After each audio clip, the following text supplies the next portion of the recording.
에서 하나님께서 우리에게 주시는 말씀은 구약성경 신명기 6장 1절에서 15절까지 말씀입니다.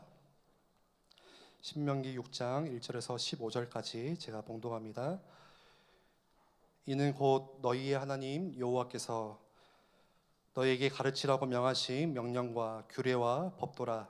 너희가 건너가서 차지할 땅에서 행할 것이니 곧 너와 내 아들과 내 손자들이 평생에 내 하나님 여호와를 경외하며 내가 너희에게 명한 그 모든 규례와 명령을 지키게 하기 위한 것이며 또 내 나를 장구하게 하기 위한 것이라. 이스라엘아 듣고 삼가 그것을 행하라. 그리하면 내가 복을 받고 내 조상들의 하나님 여호와께서 내게 허락하심 같이 젖과 꿀이 흐르는 땅에서 내가 크게 번성하리라. 이스라엘아 들으라. 우리 하나님 여호와는 오직 유일한 여호와시니 너는 마음을 다하고 뜻을 다하고 힘을 다하여 내 하나님 여호와를 사랑하라. 오늘 내가 내게 명하는 이 말씀을 너는 마음에 새기고 내 자녀에게 부지런히 가르치며 집에 앉았을 때든지 길을 갈 때든지 누워 있을 때든지 일어날 때든지 이 말씀을 강론할 것이며 너는 또 그것을 내 손목에 메어 기호를 삼으며 내 미간에 붙여 표로 삼고 또 내 집 문설주와 바깥문에 기록할지니라. 내 하나님 여호와께서 내 조상 아브라함과 이삭과 야곱을 향하여 내게 주리라 맹세하신 땅으로 너를 들어가게 하시고 내가 건축하지 아니한 크고 아름다운 성읍을 얻게 하시며 내가 채우지 아니한 아름다운 물건이 가득한 집을 얻게 하시며 내가 파지 아니한 우물을 차지하게 하시며 내가 심지 아니한 포도원과 감람나무를 차지하게 하사 내게 배불리 먹게 하실 때에 너는 조심하여 너를 애굽 땅 종 되었던 집에서 인도하여 내신 여호와를 잊지 말고 내 하나님 여호와를 경외하며 그를 섬기며 그의 이름을 맹세할 것이니라. 너희는 다른 신들 곧 내 사면에 있는 백성의 신들을 따르지 말라. 너희 중에 계신 너희의 하나님 여호와는 질투하시는 하나님이신즉 너희 하나님 여호와께서 내게 진노하사 너를 지면에서 멸절시킬까 두려워하노라. 아멘. 이 시간 교회의 미래와 신앙 교육이라는 제목으로 담임 목사님 말씀 주실 때 큰 은혜 받으시기를 바랍니다.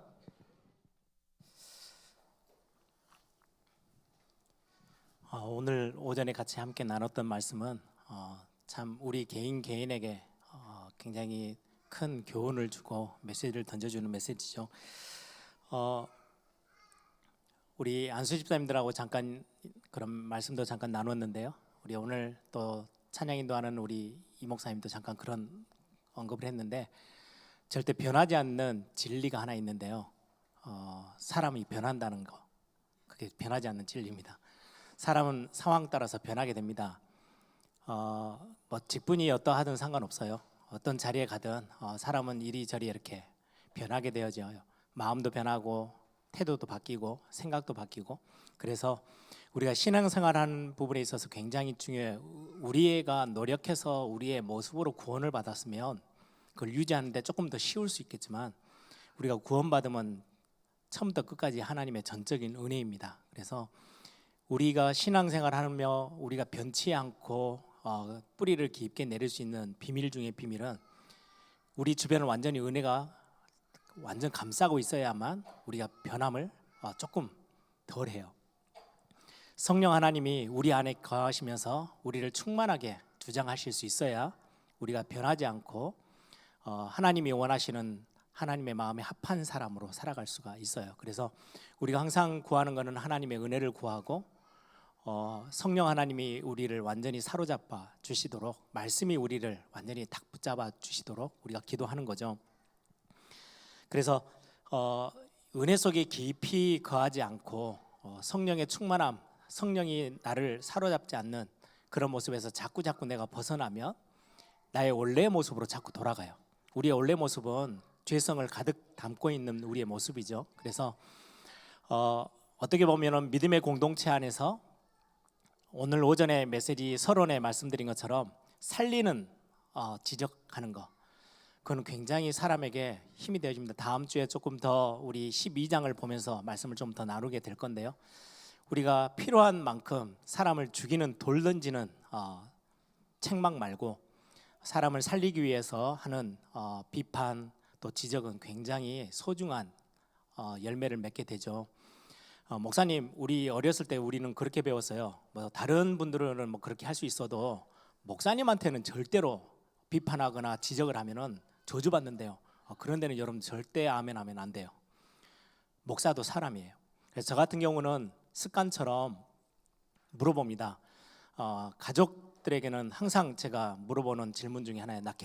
지금 하고 있고 내가 이렇게 결정한 거에 대해서, 그리고 오늘 이런저런 장로님들하고 모임을 했고 교육자들하고 이런 모임을 했는데 그때 내 모습들을 쭉 설명해주고 괜찮은지를 항상 이렇게 점검을 해요. 가끔 한 번씩은 우리 교육자들에게도 제가 물어봐요. 지금 내가 지금 하고 있는 이 모습들이 우리 목사님들이나 전도사님들이 볼 때 어떻냐고 물어보기도 하고요. 또 간혹 제가 조금 더 편하게 물어볼 수 있는 장로님들, 또 우리 권사님들 이렇게 만나면 물어봅니다. 지금 내 모습에 대해서 조금 평가를 해달라고. 거의 대부분 잘 안 해요. 안 하는데 그래도 좀 해달라고 하면요, 아주 솔직한 이야기를 해서 가끔 하면 제가 굉장히 속이 이렇게 찔리기도 하는데, 그럼에도 불구하고 목사도 사람이기 때문에 변할 수 있어요. 그래서 자꾸 은혜 속으로 들어가고 말씀에 거하려고 몸부림치고 성령의 도우심을 받고 성령의 충만함을 얻으려고 자꾸 몸부림치는 건 굉장히 우리 신앙생활에 있어서 중요하죠. 하나 감사한 거는 저희 집안은 목사가 정말 많아요. 그러다 보니까 지적질을 굉장히 잘해요. 발에 걸리는 게 다 목사다 보니까 저희 형제들 이렇게 저희 아버지부터 시작해서 그러다 보니까 목사가 왜 이래 이 이야기들을 정말 많이 들어요. 사실은 그게 제가 목회를 하고 사역을 하는 데 있어서 굉장히 많은 도움이 돼요. 처음에는 어떨 때는 화가 날 만큼 아니 뭘 안다고 그렇게 나한테 지적질을 해? 이렇게 했다가 돌아서면 참 생각하고 제가 다시 한번 저를 돌아봐야 될 시간표가 정말 많아요. 제 와이프 집안도 목회자 자녀고 저희 집에도 목사들이 발에 걸리는 게 다 목사들이잖아요. 그러다 보니까 목사에 대해서 신비감 이런 거는 잘 없으니까 쉽게 이렇게 조금 필요한 부분들을 이야기를 해줘요. 그게 사실은 저 같은 자리에 있을 때 누가 장로님이 와가지고 목사님 이거는 이렇게 하시면 안 돼요 이렇게 말하는 사람이 거의 없잖아요. 쉽지 않아요. 그런데 그런 어떤 하나의 제 분위기가 우리 집안의 분위기나 이런 것들이 하나님 앞에 참 감사하다 이런 생각이 들 만큼 실제로 우리 신앙생활 하면서 우리가 자꾸 놓치는 경우, 제일 쉽게 놓칠 때는 문제가 왔을 때가 아니고요, 우리가 쉬워졌을 때, 잘 나갈 때, 편해졌을 때, 뭔가 누림이 되어졌을 때, 그때 우리는 쉽게 하나님의 은혜를 이렇게 놓치고 언약의 말씀을 놓칠 때가 참 많이 있죠. 오늘 3부 예배 때 본문도 이와 비슷한 본문의 내용이기도 합니다. 오늘 우리가 같이 함께 이 말씀을 나누기를 바랍니다. 먼저 기도 제목을 좀 드리면,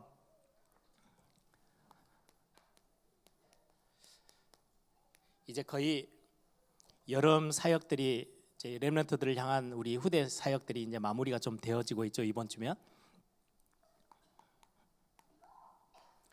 렘넌트 우리 에일 렘넌트 스쿨, 그래서 이번 한 주 동안 또 우리 중고등부 중심으로 진행을 합니다. 여러분들 기도해 주시고 우리 청년국에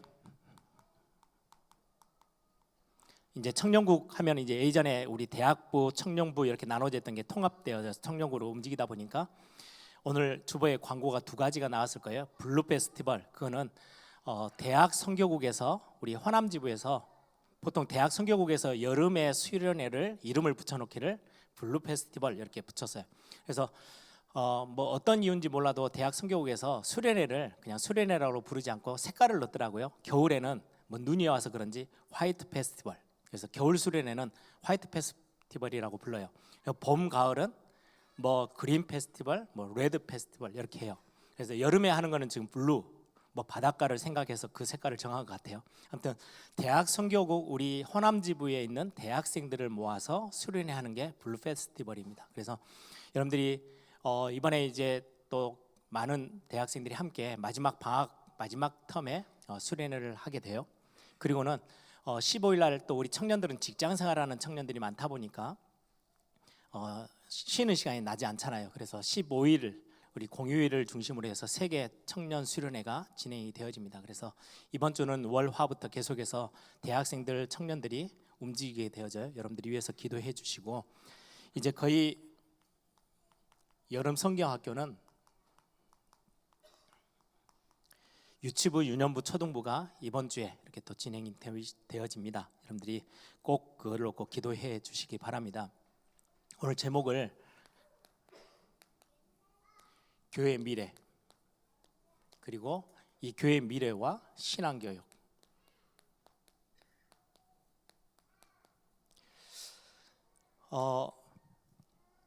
어떤 분이 이렇게 질문할 수 있어요. 신앙교육이 참 중요한 건 맞는데 교회의 미래를 좌지우지할 만큼 그렇게 중요합니까? 교회의 생사를 결정할 수 있을 만큼 신앙교육, 우리 후대들, 다음 세대, 우리 자녀들에게 교회에서 하는 우리 렘넌트 사역의 신앙교육이 교회의 생사를 결정할 수 있을 만큼 중요합니까? 라는 질문을 하게 돼요. 저는 맞다고 생각해요. 오늘 본문에 보면 우리가 신명기를 읽었죠. 신명기의 전체 배경을 보면 그렇습니다. 신명기는 모세의 고별 설교예요. 이 말은 이제 모세가 마지막 사역을 거의 마무리하고 지금 신명기는 언제 쓰여진 거냐니까요. 한 3편의 설교로 이렇게 정리가 되어져 있는 게 신명기예요. 애굽에서 나와요. 이제 출애굽해서요. 출애굽해서 광야를 40년을 돌기 시작하죠. 처음에 가데스 바네아 쪽에 와서 정탐꾼을 보내요. 그때 10명이 불신앙을 해요. 그 10명의 불신앙 때문에 곱하기 해가지고 40년을 돌게 돼요. 40년을 광야에서 이렇게 머물게 되다가 이제 거의 그 약속된 40년을 끝을 내고 다시금 광야에서 이제 가나안 땅을 바라보는 곳을 보고 이미 이제 하나님이 모세에게 말씀했어요. 너는 가나안 땅 들어갈 수 없어. 너는 여기서 네 사역이 마무리되어지고 너의 시종 여호수아를 통해서 가나안 땅 정복하게 할 거야. 그래서 이제 모세는 가나안 땅을 눈앞에 보기만 했지 들어갈 수는 없어요. 그래서 이 이스라엘 백성들을 앞에 지금 다시 한번 신명기는 재차 다시금 하나님의 언약된 말씀을 상기시키고 지금 가나안 땅을 정복하러 들어가야 될 약속의 땅으로 가야 될 이스라엘 백성들 앞에 하나님의 백성들 앞에 지금 하나님의 말씀을 대언해서 설교하고 있는 내용이 신명기의 내용이에요. 그래서 모세는 굉장히 단호하고 아주 강한 어조로 신명기서를 기록하고 있어요. 고별 설교다 보니까 유언처럼 남기는 메시지잖아요. 그래서 굉장히 강해요. 축복이냐 저주냐 이렇게까지 강한 어조로 메시지를 던지고 있는 성경이 신명기서입니다. 이 핵심 주제가 있어요. 신명기의 주제의 말씀은 너희들이 하나님의 말씀을 율법으로 주어진 거 있죠. 하나님의 규례와 말씀, 그 규례와 법도 하나님의 말씀을 너가 얼마만큼 붙잡을 거냐. 하나님의 말씀에 순종하며 가면 너희들의 날이 장구하게 될 거야. 오래될 거야. 건강하게 오래오래 살게 될 거고 그리고는 이 땅에서 하나님이 약속하신 가나안 땅에서 번성하게 될 거야. 그래서 이 말씀을 같이 함께 붙잡는 것, 순종하는 것과 번영을 누리고 후손들이 번성케 되어지는 것을 성경에서는 연결시키고 있어요. 그래서 말씀을 지키면 너가 복을 받게 될 거야. 그래서 오늘 본문에도 나오죠. 3절을 한번 보세요. 2절, 3절. 곧 너와 내 아들과 내 손자들이 평생에 내 하나님 여호와를 경외하며 내가 너희에게 명한 그 모든 규례와 명령을 지키기 위한 것이며 또 내 나를 장구하게 하기 위한 것이라. 이스라엘아 듣고 삼가 그것을 행하라. 말씀을 듣고 순종하라는 거예요. 그리하면 내가 복을 받고 내 조상들의 하나님 여호와께서 내게 허락하심 같이 젖과 꿀이 흐르는 땅에서 내가 크게 번성하리라. 말씀을 따라 순종하며 살면 말씀을 업신여기지 않으면 번영하고 번성함에 축복을 주실 거야. 그래서 다윗이 굉장히 인격이 훌륭해서 하나님의 많은 응답을 찾아서 그 높은 자리까지 올라간 게 아니고요. 말씀에 대해서 굉장히 순종함의 마음을 가졌어요. 그런데 어느 날 무너져요. 언제 무너졌어요? 하나님의 말씀을 업신여겼을 때. 그래서 모세 때부터 하나님이 분명히 약속하셨어요. 너가 하나님의 말씀을 삼가 지키고 행하면 하나님께서 어마어마한 번성의 복과 번영의 복들을 하나님이 허락하시겠다고. 그래서 이 말씀을 순종하는 것과 축복을 받는 것을 성경에서 신명기에서는 계속해서 연결시키고 있어요. 이게 신명기의 주제의 말씀이거든요. 그러면서 이렇게 이야기를 하는데 신명기서의 좀 그 뒷배경에 모세의 굉장히 걱정거리가 하나 있어요. 모세의 걱정. 신명기서는 지금 재차 지금 이야기하는 거예요. 부모님들이 자녀들한테 야 이거는 이렇게 해야 되고 저렇게 해야 돼 라고 말을 했는데 영 엄마 말을 안 듣는 것 같아. 그럼 또다시 불러가지고 또 잔소리처럼 또 이야기하죠. 왜요? 걱정되니까. 이 말을 또 대충 듣고 그냥 잊어버릴까 싶어서 또 한 번 이야기하는 거죠. 신명기서가 딱 그와 같아요. 지금 이스라엘 백성들 어떻게 보면은 구약교회예요. 구약교회 성도들에게 구약교회 앞에 지금 하나님이 말씀을 재차 강조해서 메시지를 던지고 있어요. 어떤 메시지냐니까요. 모세가 지금 의구심이 들고 좀 걱정이 되는 것은 외부에서의 어떤 공격, 외부에서의 어떤 위협, 이건 별로 걱정이 안 돼요. 왜요? 외부에서 들어올 때마다 이스라엘 백성들은 하나님을 바라보고요 벌벌벌 떨었어요. 하나님 제발 우리 좀 도와주세요. 그래서 출애굽할 때부터 10가지 재앙, 광야에서 어마어마한 아말렉부터 시작해서 많은 싸움 앞에서도 하나님을 의지할 때 무조건 승리했거든요. 홍해가 바로 앞을 가로막고 있었을 때도 하나님이 불기둥과 구름기둥 그리고는 바다를 가르실 만큼 하나님의 능력을 베푸셔서 이스라엘 백성들을 구해 주셨어요. 그래서 외부적인 공격은 그렇게 크게 걱정이 안 되는 거예요. 우리 신앙생활에도 마찬가지예요. 외부에서 뭔가 문제가 생겨요. 현실에 문제가 딱 들이닥쳐요. 거의 100% 구원받은 하나님의 자녀들은 교회로 뛰어갑니다. 그리고 엎드려요. 그리고 기도하게 돼요. 그래서 그게 별 문제가 안 돼요. 그런데 진짜 걱정은 내부적인 시험거리들이에요. 안에서 변화됐을 때, 안에서 신앙을 잃어버리고 하나님의 말씀을 그냥 귀에 대충 듣고 업신여기고 내 안에서 일어나는 많은 위험의 요소들, 하나님이 아닌 다른 거, 세상 거, 대단한 거 바라보다가 실패하는 모습들. 지금 모세가 걱정하는 거는 이거예요. 구약교회를 놓고 걱정하는 거는 내부적인 문제예요. 야, 이제는 오늘 본문에도 나오죠. 너가 가나안 땅, 젖과 꿀이 흐르는 땅, 하나님의 약속의 언약의 땅에 들어가고 나면 이거는 말씀대로 따라가니까 거기까지 갔잖아. 그러면 엄청 큰 복을 누리게 될 거야. 너가 배부르게 될 그 시점에 진짜 걱정은 그때부터야. 그때 너 안에서 일어나는 많은 자만심, 교만함, 우리는 더 이상 하나님이 필요 없어, 하나님의 은혜가 이제는 필요 없을 것 같아 라고 하는 그 시점에 다 무너지게 돼. 이게 지금 모세가 신명기서를 기록하고 있는 굉장히 중요한 어떤 모습이고 태도예요. 그래서 이것들을 배경으로 해서 오늘 신명기 본문이죠. 6장 1절에서 15절의 말씀처럼 특히 4절에서 9절은 들으라 이스라엘아, 굉장히 중요한 메시지를 던져요. 두 가지예요. 하나님을 경외하며 사랑해야 해. 진짜 하나님을 의지하고 하나님을 경외하는 삶을 살아야 돼. 그리고 너의 자녀에게 가르쳐야 돼.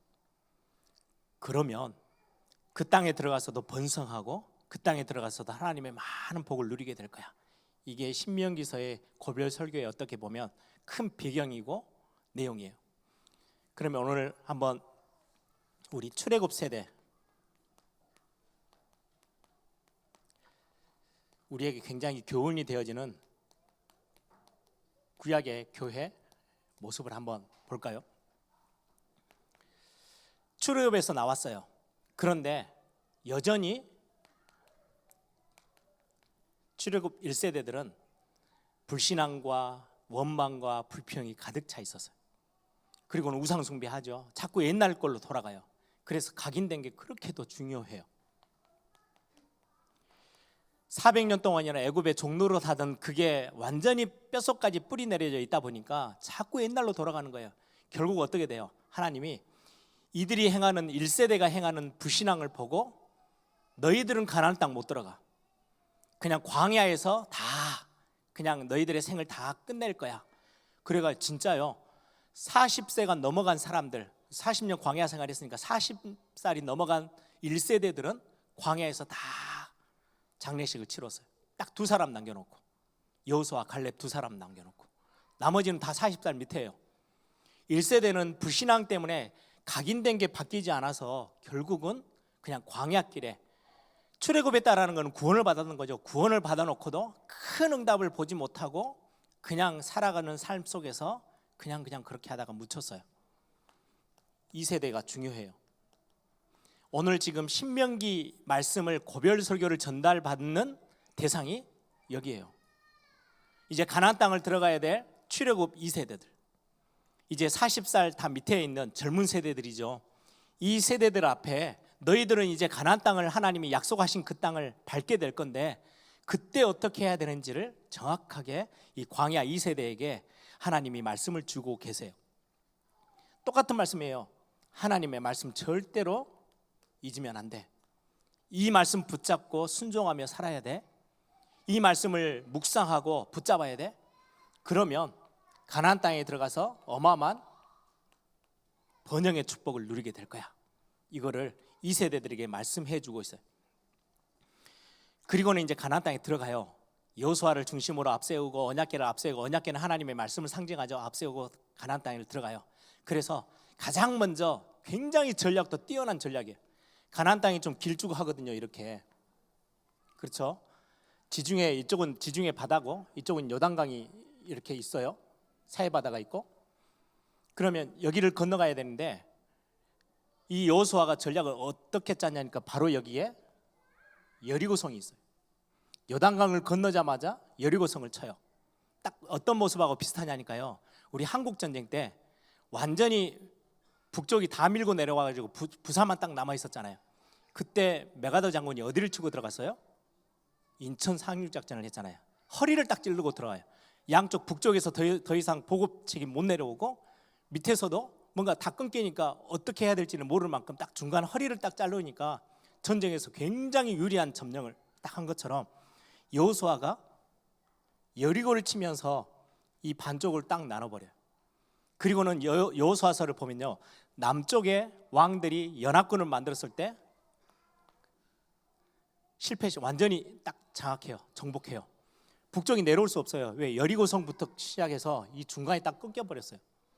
그리고는 나중에는 남쪽의 남방 왕들을 이기고 나서 북쪽으로 올라가서 북쪽 왕들을 다 처리합니다. 거의 이 가나안 전쟁이 한 20년 가까이가 많은 시간이 걸려요. 그렇게 해서 가나안을 정복하고 이제는 이제 여호수아도 나이가 들고, 그리고는 여호수아와 함께 했던 장로들도 이제 나이가 많이 먹었어요. 그래서 이제 이 땅에 다 사라져 갈 때 그 다음 세대를 두고 여호수아도 똑같이, 여호수아서에 보면은 모세의 고별 설교처럼 나와 내 집은 여호와만 섬길 건데 너희들은 어떻게 할 거냐, 굉장히 중요한 단호한 메시지를 주죠. 그때 다들 야, 우리는 말씀 붙잡고 살겠습니다 이렇게 고백했는데 결국은 그 2세대의 장로들과 여호수아, 갈렙이 다 이 땅을 떠나고 그 다음 세대에게 이제 바톤이 딱 넘어왔어요. 그게 사사시대예요. 결국 사사시대에서는 걱정한 대로, 모세가 신명기에서 걱정한 대로 이제는 넉넉해요. 이제 구석구석 남은 정복해야 될 땅들이 있는데 배불러요. 굳이 거기까지는 안 가도 돼. 저 해변가에 이쪽에 블레셋 사람들이 이렇게 성을 조금 모여서 사는데 굳이 그냥 놔둬도 될 것 같아. 왜? 귀찮어. 이제는 우리 땅 다 하나씩은 좀 갖고 있고 먹을 거 다 배부르고 굳이 저거를 다 밀어버릴 이유가 없어요. 왜? 내가 살만한데요. 하나님은 다 없애버리라 했거든요. 그런데 그냥 남겨둬요. 결국 사사시대 때 이 블레셋 때문에 다윗 시대에 올 때까지 얼마나 이 블레셋으로 인하여서 어려움을 당하는지, 그 불씨를 남겨놓고 많은 땅을 다, 하나님이 주신 땅을 다 정복하라 그랬는데 끝까지 안 가요. 귀찮아서 배부르고 이제는 좀 편해졌잖아요. 굳이 영적인 싸움을 싸우지 않아요. 그래서 사사시대 때는 결국은 그게 다 뿌리가 되어져서 씨앗이 되어져서 전부 다 어려움을 당하게 되어지는 형태가 사사시대의 모습이에요. 그래서 사사시대 때 결국은 우리에게는 왕이 없습니다. 그래서 우리는 자기의 소견이 오그른 대로 그냥 행해요. 왕이 없다는 말은 굉장한 불신앙이에요.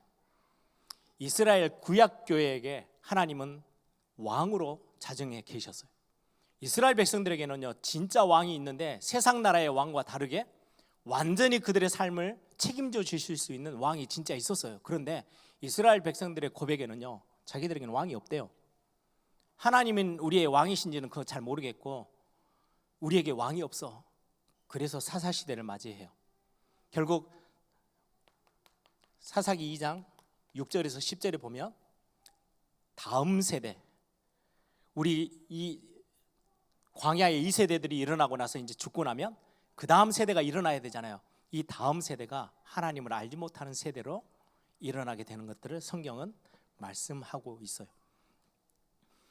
그리고 오늘 우리가 계속 지금 오전에 하고 있는 사무엘서에 쭉 오면서 다윗 왕국이 세워지죠.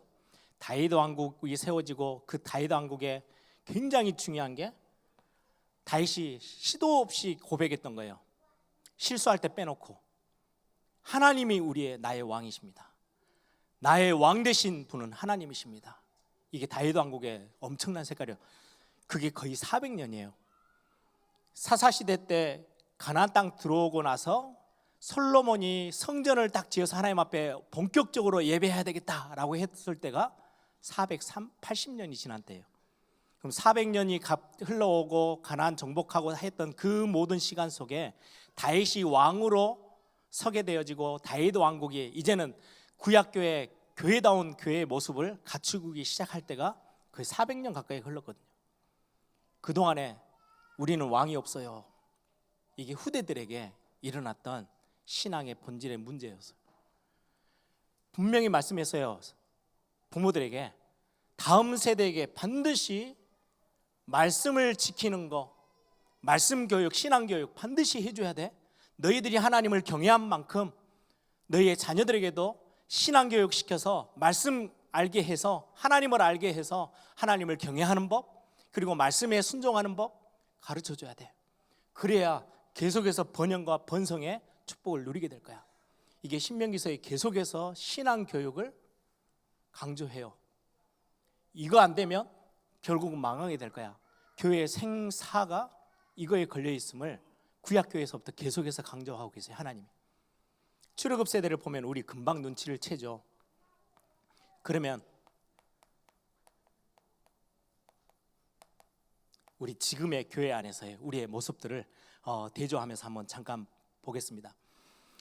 다윗의 특징은 아주 용맹스러운 용사였습니다. 그래서 가나안을 완전히 정복하고 하나님의 복을 누렸습니다. 아니에요. 하나님을 경외할 줄 아는. 그래서 다윗이 예배하는 거에 얼마나 하나님이 기뻐하셨는지 몰라요. 또 오늘 오전에 나눴던 말씀처럼 실수하고 불순종하고 범죄함 가운데 빠질 때도 있었어요. 그때 하나님이 선지자를 보내서 너 잘못했어, 네가 지금 범죄함에 빠졌어 라고 지적할 때 곧바로 돌아서서 회개해요. 사울과 다른 모습이에요. 사무엘이 찾아가서 사무엘에게 죄를 지적할 때요, 말을 바꿔요. 아니라고 변명해요. 절대 회개하지 않아요. 자기 길을 그대로 가요. 그런데 다윗은 범죄하고도 하나님이 지적할 때, 하나님의 말씀으로 던질 때 바로 돌아서서 회개해요. 그게 하나님이 원하는 다윗 왕국의 색깔이에요. 왜 하나님이 다윗을 보고 내 마음에 합한 자야, 이거는요 범죄함도 없고 실수도 없고 완전해서가 아니에요. 부족함이 투성이고 항상 흔들리고 넘어지는 것처럼 보이는데 말씀이 주어졌을 때 아멘 하고 그 말씀 앞에 딱 서요. 그 모습에 하나님이 다윗을 보고 다윗은 내 마음에 합한 자야, 내가 그를 통해서 내 뜻을 다 이룰 거야. 이게 구약교회가 통해서 우리가 배워야 될 굉장히 중요한 부분이에요. 그러면 오늘 지금의 우리 한국교회, 특히 우리 에일교회에게 하나님이 말씀을 주시고 그 말씀을 우리가 어떻게 받느냐는 굉장히 중요한 부분이 되겠죠. 우리 특히 한국교회만 봐도요, 초기 우리 한국교회 어려웠을 때가 참 있었어요. 그렇죠? 그때 교회는요 정말 힘들었고 먹을 거 하나 없어서 막 이리저리 헤맬 때 교회가 세워졌는데요. 그때도 말씀 듣는 데는 시간을 아끼지 않고 얼마나 하나님의 말씀 앞에 집중했는지 몰라요. 예전에 1907년도에 한국에 대부흥운동이 일어났다라는 1907년도가 평양에서 말씀 사경회가 있는데, 그래서 요즘도 말씀 사경회라는 단어를 이렇게 쓰려고 하는 목사님들이 가끔 있어요. 그때 썼던 단어들이에요. 말씀을, 성경을 배우면서 하나님을 알고 싶어하는 성도들이 모이는데요. 이게 프로그램이 아침에 모이고 점심 때 모이고 지금처럼 뭐 1강, 2강, 3강 이게 있는 게 아니고 말씀을 쭉 듣다가 해가 져요. 그러면 집에 밥 해서 자녀들 먹여야 되잖아요. 집에 가야 되는데 안 가요. 그 시간이 밤 늦은 시간까지 새벽까지 계속 가니까 잠깐 멈춰. 너무 오래돼. 멈추고 새벽에 다시 오자. 그래서 또 새벽에 나오면 하루 종일 말씀 듣는데 한국 교회가 그렇게도 삶은 어려운데 말씀에 얼마나 집중했는지, 그걸로 인해서 한국 교회는요 어마어마한 하나님의 복을 받았어요. 지금까지 역사상 구조를 받다가 다른 나라에게 이렇게 도움을 받다가 몇 년 안팎으로 갑자기 나라가 바뀌어서 경제가 10위권 안으로 들어가 가지고 다른 나라를 도울 수 있는 나라로 바뀐 나라는요 역사상 대한민국밖에 없어요. 전 세계가 인정해요.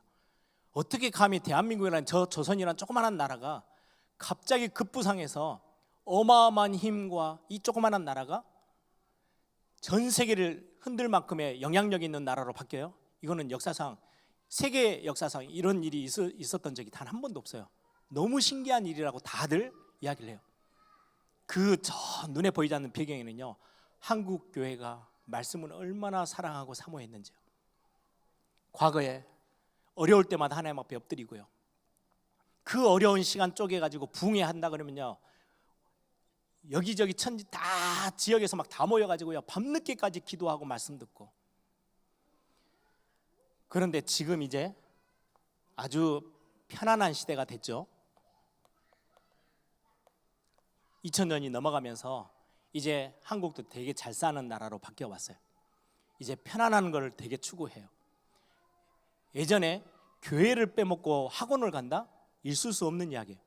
제 학교만 다닐 때만 해도요 그럼 난리 나요.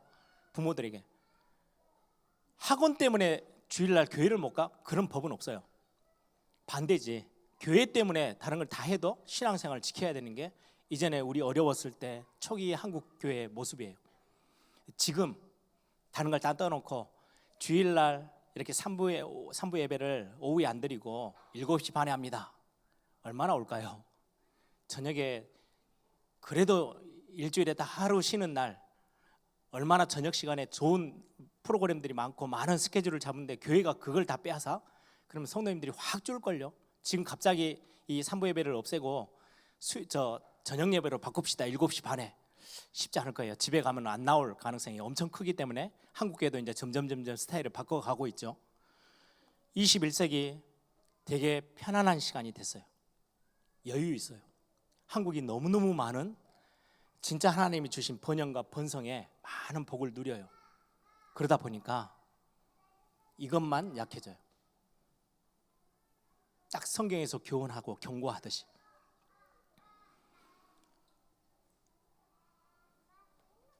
그래서 한 번은 마르틴 루터를 중심으로 그 종교개혁이 그때부터 시작했잖아요. 선배 목회자가 마르틴 루터에게도 심부름을 시킨 거예요. 여러 교회들을 좀 돌아보면서 어떻게 교회가 사역을 하고 있는지를 돌아봐라. 돌아보고 와서 보고한 내용이 그거예요. 너무 성경에 대해서 모릅니다. 심지어 신부들인 가르쳐야 될 목회자들까지도 성경을 너무너무 모릅니다. 그래서 마르틴 루터가 성경을 번역해서 쓰기 시작하고 목회자들이 읽을 수 있는 책을 발간하기 시작하다가 진짜로 성경에서 말씀하는 거는 면죄부 팔아서 구원받는 게 아니에요. 많은 것들을 교회에 헌신하고 죽고 났다가 나중에 후손들이 헌금을 많이 하면 갑자기 천국으로 바뀌어. 이런 법이 없어. 그래서 95개 조항을 딱 걸고 종교개혁이 시작되어진 거예요. 그래서 종교개혁 이후에 이 종교개혁자들이 중요한 신앙 교육의 핵심을 들고 일어난 단어가 몇 단어가 있어요. 오직 성경. 신앙 교육의 핵심이었어요. 종교 개혁자들의 신앙 교육의 핵심. 오직 성경 말고는 답이 없어. 신명기에서 말했던 신앙 교육, 우리의 자녀들에게 반드시 전달해 줘야 될 비밀이 뭐냐? 오직 성경. 그리고는 이 말씀을 진짜로 믿을 때 우리에게는 어마어마한 응답들이 생겨와요. 그래서 오직 행함이 아니고 믿음으로. 근데 이 믿음까지도 하나님이 우리에게 주시는 은혜예요. 오직 은혜. 그리고는 이 하나님의 은혜가 누구를 통해서 임하느냐? 오직 그리스도, 복음이죠. 오직 복음. 마지막 우리의 삶의 목표는 오직 하나님께 영광이에요. 이 5가지를 슬로건처럼 딱 걸고 우리 후대에게 신앙교육 반드시 시켜야 돼. 이게 종교개혁자들이 교회를 목숨의 위협을 느끼면서까지 교회의 신앙교육을 했었던 모습이 이 모습이에요. 그게 우리에게까지 전달해 왔어요. 우리가 여름에 많은 사역들을 해가고 우리가 기도합니다. 우리가 하는 렘넌트들에게, 우리의 자녀 세대에게 전달하는 신앙교육, 이거는 교회의 미래, 교회의 생사가 달려 있어요. 이거는 그냥 너무 센 이야기 아니에요? 아니에요. 이것 때문에 미래가 바뀌어요. 그래서 우리는 우리 에일교회만큼이라도 우리의 자녀들을 향한 신앙 교육이 얼마나 중심에 서 있는지를 우리 좀 마음에 담고 우리의 기도 제목에 담기를 소망합니다. 그래서 오늘 또 신명기서에 말씀하죠. 너가 하나님의 말씀을 붙잡고 살아가는 지금 1세대 우리 성도님들의 그 믿음의 고백 때문에, 삶 때문에 하나님이 우리 가정과 우리 산업에 많은 응답을 주실 거예요. 우리 교회 응답을 많이 주실 거예요. 그때 절대 놓치지 말아야 될 신앙교육이 있어. 말씀 중심으로 정말로 하나님의 은혜가 뭔지, 하나님의 말씀이 뭔지, 복음이 뭔지를 가르쳐서 오직 하나님을 인정하고 살아가는, 하나님을 경외하는 삶을 우리 자녀들에게 가르쳐줘야 돼. 이게 신앙교육의 핵심입니다. 그래서 우리 여름 사역에 그냥 단순하게 여름마다 다가오는 훈련이 아니고요, 우리 중심에 이게 아니면, 여기에서 중요한 이 언약들을 우리가 정확하게 전달해 주지 않으면 우리 교회는 유럽 교회처럼, 지금 미국 교회 여름 주일학교, 주일마다 하는 썬데이 스쿨 주일학교가 미국에서 시작되어졌는데요, 지금 문을 다 닫았어요. 주일학교에 오는 학생들이 없어요.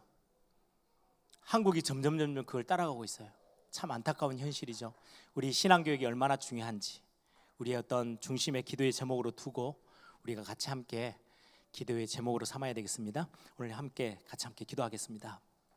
우리 교회가 앞으로 미래를 두고 대안학교를 준비하는 거, 또 많은 우리 지금 어린이집부터 시작해서 우리 주일학교 사역들, 여름에 있는 많은 여름 성경학교 수련회들, 그냥 단순히 행사가 아니고 신앙교육은 미래, 우리 교회의 미래가 달려있고 교회의 생사가 달려있는 게 우리 자녀들을 향한 신앙교육이에요.